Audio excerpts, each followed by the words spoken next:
Hey guys, it's Amy. So 2025 has come to a close, and I sat down last week to look at my 2026 goals. But I have a secret weapon. I have a secret for how I do that. And the way I do that is first, I look back at all the months in the previous year. So I looked back through my calendar from January to December of 2025, and I came up with a list of all these things. These are all things that I accomplished in my personal and my professional life. And you can do that too, because here's the thing, you can't make goals for 2026 unless you reflect on what happened and what went well in 2025.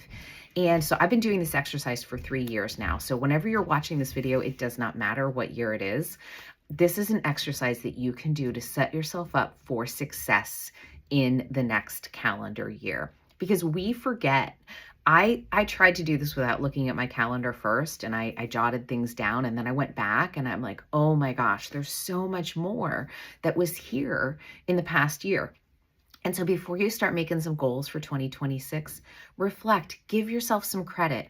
Human nature is we think about all the things that we didn't accomplish. And I'll be honest, one of the things I realized about last year is that my list of goals was way too long. And so if you're on my email list already, you know that I said this, and you know that I said I was going to simplify my goals. So today I'm here to tell you what my 3 goals are going to be for 2026. Because here's the thing, my business is shifting a little bit. I have made a shift in the last few years.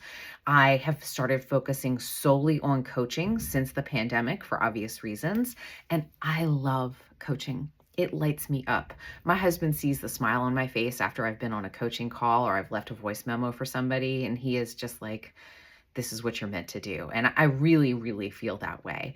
And so in 2026, I am focused on life and business coaching. So what does that mean?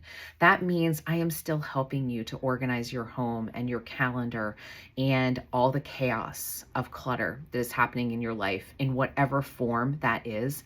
But I'm also working with some amazing new entrepreneurs, people who are just a few years into their business, mostly service-based businesses, and I'm helping them get them off the ground. I'm going to be coming into my 10-year anniversary of being in business for myself, which is amazing. And it turns out I've learned a thing or two.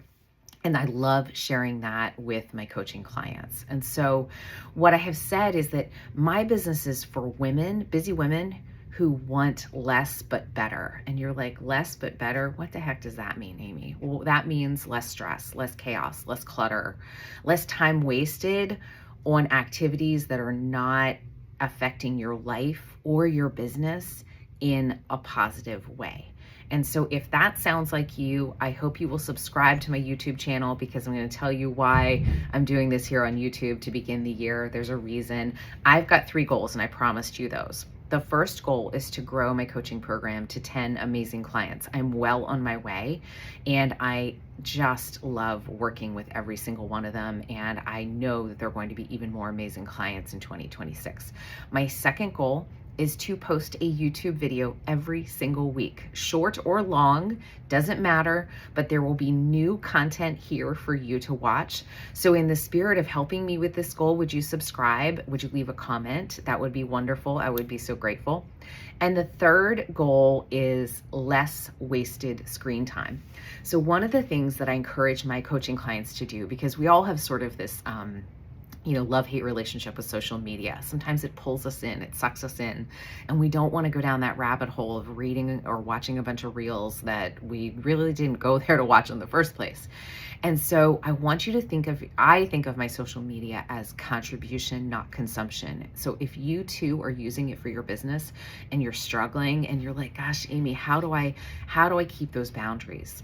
Contribution, not consumption. So when you are present on social media, it is because you are contributing to the world in a positive way, whether it is information about what you do for a living and how you can help someone, or whether it's just sharing your favorite coffee roaster and where someone can order that from. So contribute, don't consume.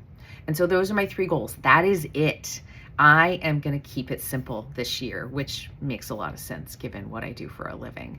And so I hope you will join me in 2026. I hope you'll tell me what your goals are. Drop them in the comments. And while you're there, hit the subscribe button because we're going to do this together this year.